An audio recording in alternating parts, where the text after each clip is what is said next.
বৎসরের পর বৎসর, যুগের পর যুগ, অনিদ্রায় অনাহারে রণে বনে জলে জঙ্গলে পাহাড় পর্বতে বসে বসে ধ্যান করে, তপস্যা করে, সাধনা করে, ভজনা করে, তবুও সে চরণ পায় না। তোদের কানাই যদি এখানে আসতো, আর যাই হোক না কেন, চরণ ধুলি আমরা পেয়ে যেতাম। আমরা পেয়ে যেতাম।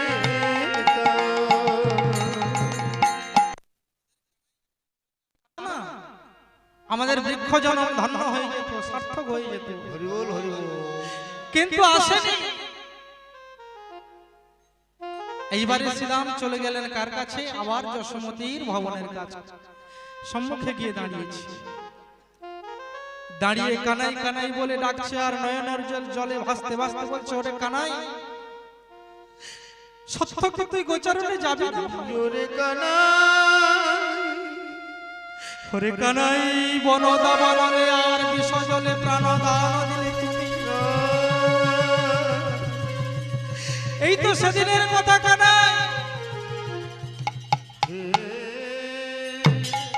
সেদিন আমরা গোচারণে গিয়ে কালিয় দহে কালিয় নাগের বিষ জল পান করে মারা গিয়েছিলাম, অচৈতন্য হয়েছিলাম। সেদিন তুই কালিয় দমন করে আমাদের প্রাণে বাঁচিয়েছিস, আমাদের মায়ের কোলে ফিরাইয়া দিয়েছিস। আর এখন তোকে ছাড়া আমরা যদি গোচারণে যাই, আর গোচারণে গিয়ে আমাদের কোনো বিপদ হয়ে গেলে আমাদেরকে আমাদের মায়ের কোলে কে ফিরাই দেবে কানা? আমরা কাকে মা মা বলে ডাকবো? আমাদের বদনে কে ক্ষীরসর নবনী তুলে দেবে? কানাই, তুই তো জানিস ভাই, সদা সর্বদাই কংসের দুষ্ট চর আমাদের ক্ষতি করবে বলে আমাদের পিছু পিছু বেড়া। তোকে ছাড়া আমরা কেমন করে যাই কানাই? কানাই, সত্যই কি তুই যাবি না? যেই না কানাই কানাই বলে কাঁদতে কাঁদতে শ্রীরামের নয়ন দিয়ে অশ্রু জল গড়িয়ে পড়ছে, ভগবান ভাবলেন যে আমায় এত ভালোবাসে, তাকে এত কষ্ট আমি দিতে পারবো না, এত দুঃখ আমি দিতে পারবো না। এবার আমায় আমার ভক্তকে দর্শন দিতে হবে। সঙ্গে সঙ্গে প্রাণগোবিন্দ আমার মায়ের কোলে যে বসেছিলেন, লুকিয়েছিলেন, পবনদেবকে আদেশ দিলেন, পবন তুমি তোমার পবন দিয়ে আমার বদন হতে মায়ের বসনখানা সরিয়ে দাও, আমি আমার ভক্তকে দর্শন দিতে চাই।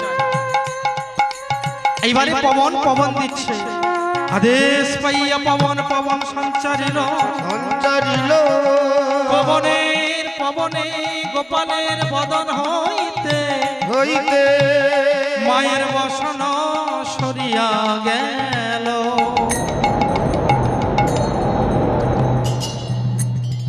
গোপালের বদন হতে যাই না মায়ের বসনখানা সরে গিয়েছে, সঙ্গে সঙ্গে শ্রীরাম সুবলকে ডেকে বলছে, এই সুবল, সুবল, ওই দেখ দেখ রাঙা চরণ ওই দেখা যায়, রাঙা চরণ ওই দেখা যায়, রাঙা চরণ ওই দেখা যায়, রাঙা চরণ ওই দেখা যায়, মায়ের কোলে লুকাইয়ে আছে রাঙা চরণ ওই দেখা যায়, মায়ের কোলে লুকাইয়ে আছে রাঙা চরণ ওই দেখা যায়।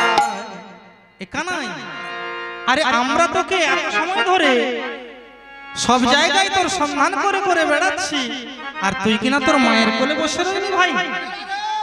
শুধু তুই তোর মায়ের কথা ভাবলি, আমাদের কথা একটু চিন্তা করলি না, আমাদের কথা একটু ভাবলি না? তোর বুঝি একার মা রয়েছে, আমাদের বুঝি মা নাই? তবে তোর মায়ের মতো না আমাদের মা নয়, জানিস তো? তোর মায়ের গুণের কথা একটু বলবো, বলি?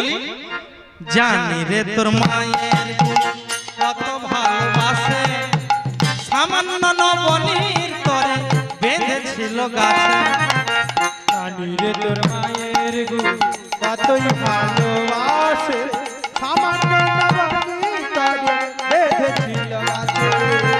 জানি রে তোর মায়ের গুণ কত ভালোবাসে, সামান্য নবনীর তরে বেঁধেছিল গাছে।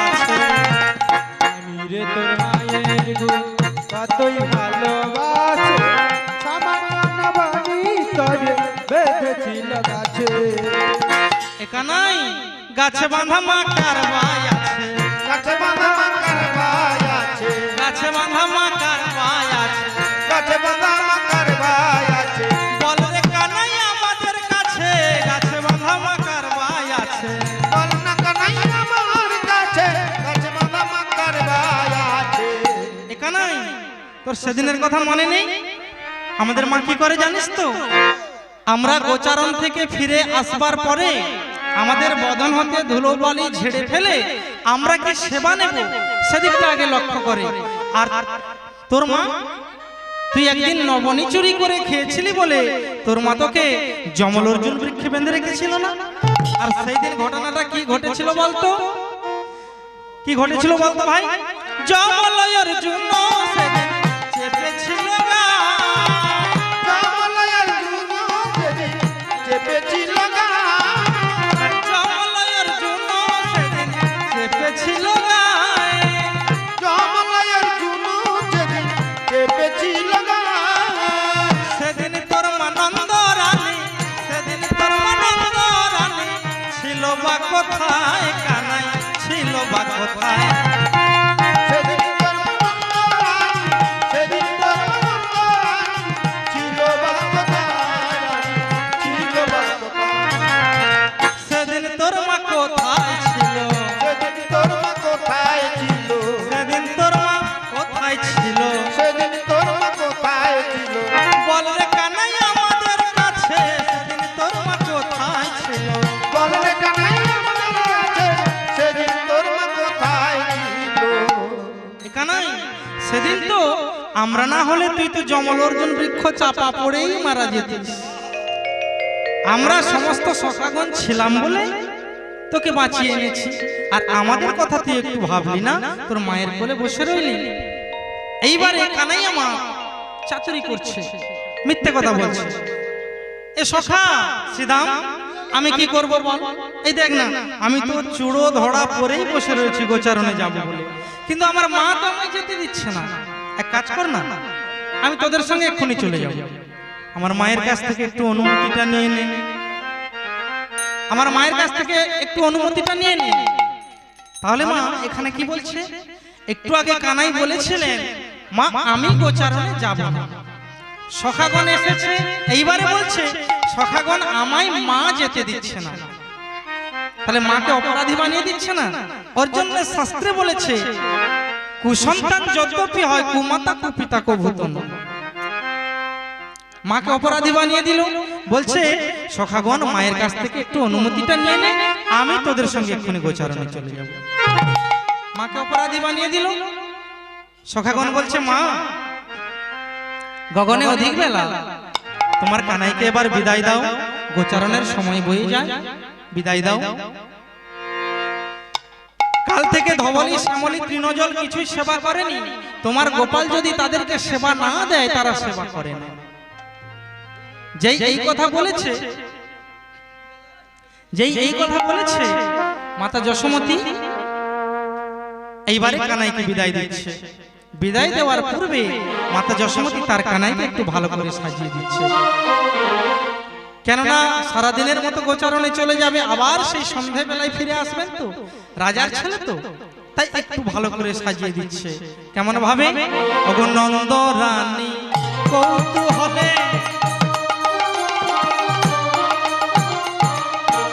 গোপালে নইয়া কোলে, নন্দ রানী কুতূহলে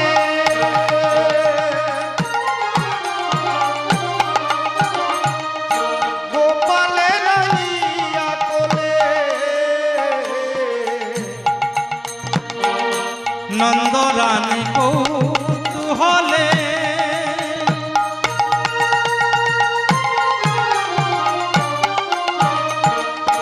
গোপালে নইয়া কোলে,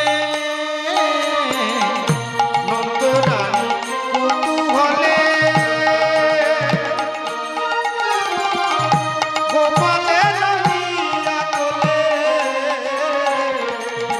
বসে রানী কনক আসনে, কোন প্রয়াসনে আজি বসে রানী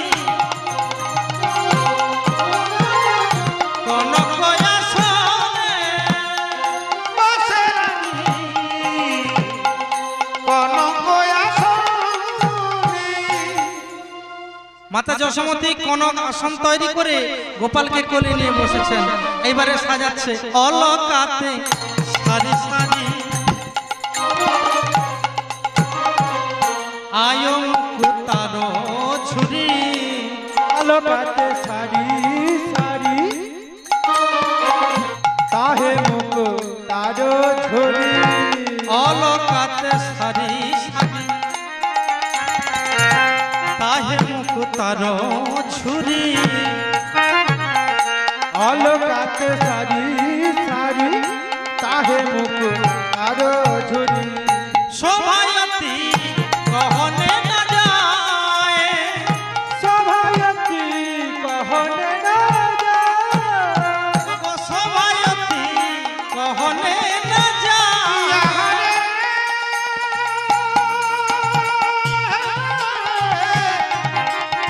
ও ইহা মরি রে কি শোভা লেগেছে রে ওই আমার গোপালে কি শোভা লেগেছে শোভায়তী কহনে গো শোভায়তী কহনে না যায় আর শোভায়তী কহনি না যায়।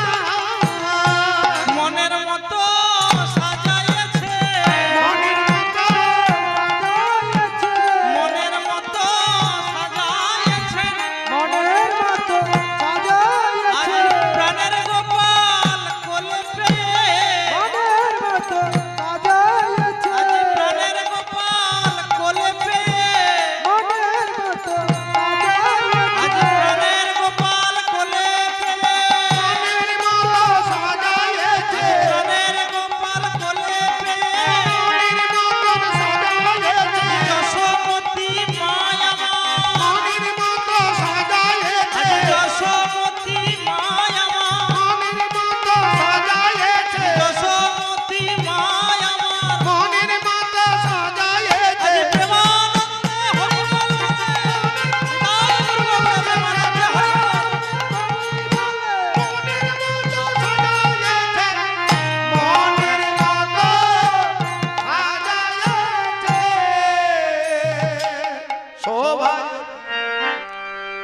মাতা যশোমতী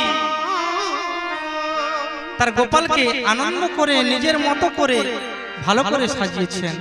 সাজিয়ে এইবারে সব থেকে যিনি বড় দাদা বল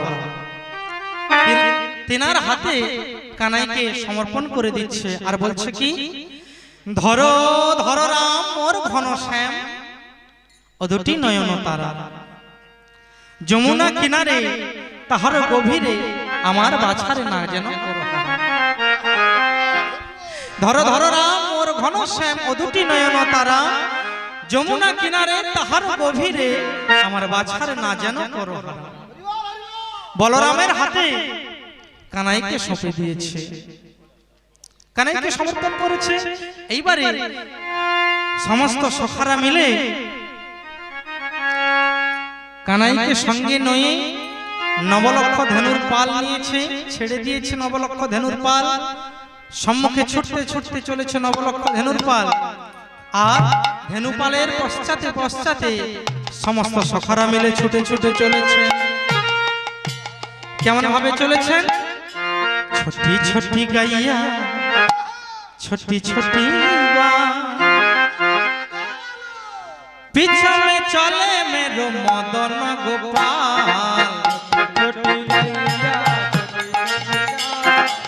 পিছনে চলে মেরে মদন ছোটি ছোটি গাইয়া ছোটি ছোটি গা পিছনে চলে মেরো মদন গোপাল ছোটি গাইয়া ছোটি ছোটি বল পিছনে চলে মেরে মদন গোপাল আগে আগে গাইয়া পিছে পিছে গান আগে আগে গাইয়া পিছে পিছে বল আগে আগে গাইয়া পিছে পিছে গান আগে আগে গাইয়া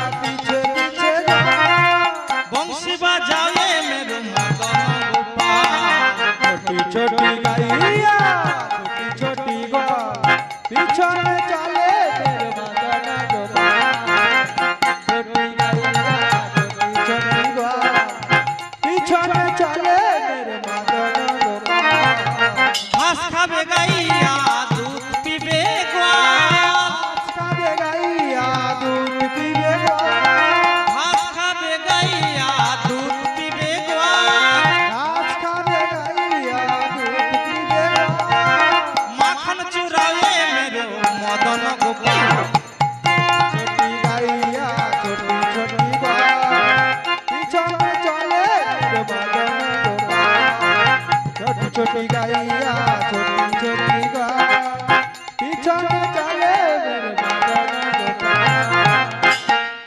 নবলক্ষ ধেনুর পাল এবং সখারা এসে দাঁড়িয়েছেন কোথায়? বনমাঝে এসে দাঁড়িয়েছে। দাঁড়িয়ে তারা কি করছেন না বিনোদ খেলায় মেতেছে। যে কথা প্রথমেই বলেছি, খেলয়ে বিনোদ খেলা গোরা বনমালী পুলিন বিহার করে ভক্ত মণ্ডলী। এই পর্যন্ত গোষ্ঠ নীলা রাখলাম। এইবারে আসছে যেটা মূল বিষয়, দধি প্রসরা। এই বিষয়ের মধ্যে প্রবেশ করছি। আর দধি প্রসরা গাইতে গেলে দধি প্রসরার মূল পদ যেটা প্রথম পদ মহাজনী পদ, এটাতে কি বলছে? আরে মরো শ্রী গৌরাঙ্গ রায়, শ্রী গৌরাঙ্গ রায় সুরধনির মাঝে যাইয়া নবীন নাবিক হইয়া, নবীন নাবিক হইয়া সহচর সঙ্গে খেলয়ে, সহচর মিলিয়া খেলায়। গৌর সুন্দর আমার পূরবের ভাবে বিভাবিত হয়েছেন। আজ পূরব লীলাকে স্মরণ করে প্রিয় পারিষদগণ সঙ্গে করে নিয়ে সুরধনির মাঝে গিয়ে নতুন নাবিক সেজেছে। আর নতুন নাবিক সেজেছেন, সেজে আজকে নীলা করছেন।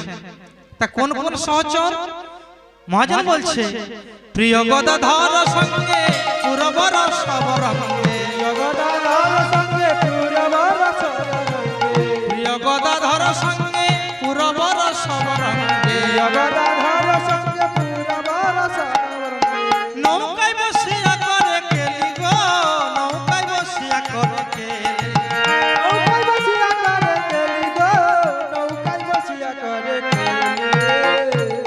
ডুবু ডুবু করে না বহে বিষম বাম, ডুবু ডুবু করে নাই বহে বিষম ভাই, ডুবু ডুবু করে না বহে বিষম বাম, ডুবু ডুবু করে নাই বহে বিষম ভাই। দেখে গোরা দেখে গোরা দেখে গোরা হাসে বনমালী গো, দেখে গোরা হাসে বনমালী, কারণ হাসে বনমালী গো, দেখে তোরা হাসে বনমালী। বলছে ডুবু ডুবু করে না বহে বিষম বাম, দেখে গোরা হাসে বনমালী। তা প্রিয় পারিষদগণ কারা কারা? প্রিয় গদাধর সঙ্গে পূরব রসবরঙ্গে নৌকায় বসিয়া করে কেলি। মহাপ্রভুর প্রিয় সখা, কাছের মানুষ, অন্তরঙ্গ মানুষ গদাধর এমন ভাবে তরণীটা চালিয়ে নিয়ে যাচ্ছে, মনে হচ্ছে যেন তরণীটা এখানে ডুবে যাবে। তাই মহাপ্রভু বলছে, ও গদাধর, আরে ঠিক করে তরণী চালাও, না হলে তো তরণীটা ডুবে যাবে। আচ্ছা দেখবেন বাবা, মানুষের সব রাখতে জায়গা রয়েছে, একটি জিনিস রাখতে জায়গা নাই। সেটি হলো কি? সেটি হলো ভয়, তাই না? ভয় রাখতে মানুষের জায়গা নেই।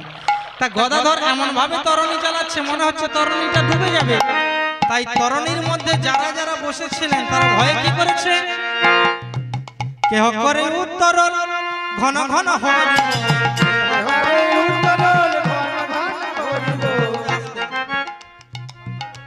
আপনারা হরিধ্বনি দিয়েছেন।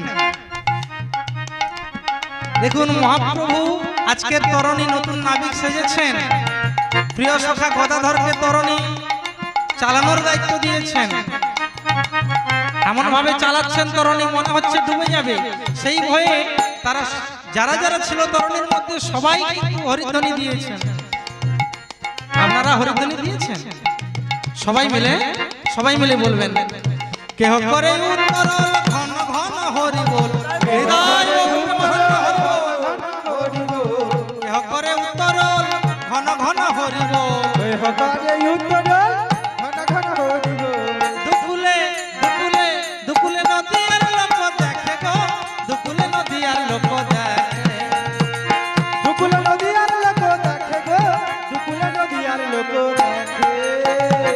ভুবন মোহন নাইয়া দেখে বিভূষিত হইয়া, বনমোহন নাইয়া দেখে বিভূষিত হইয়া, ভুবন মোহন নাইয়া দেখে বিভূষিত হইয়া, বনমোহন নাইয়া দেখে বিভূষিত হইয়া। যুবতী যুবতী যুবতী ভুলিল লাখে লাখে গো, যুবতী ভুলিল লাখে লাখে, যুবতী ভুলিল লাখে লাখে গো, যুবতী ভুলিল লাখে লাখে। আজকে এই পর্যন্ত হলো এই পর্যন্ত এটা হলো মা দধি প্রসরার মূল পদ। এইবারে মূল বিষয় দধি প্রসরার মধ্যে ঢুকছি। এটা হলো দধি প্রসরার মূল পদ। এইবারে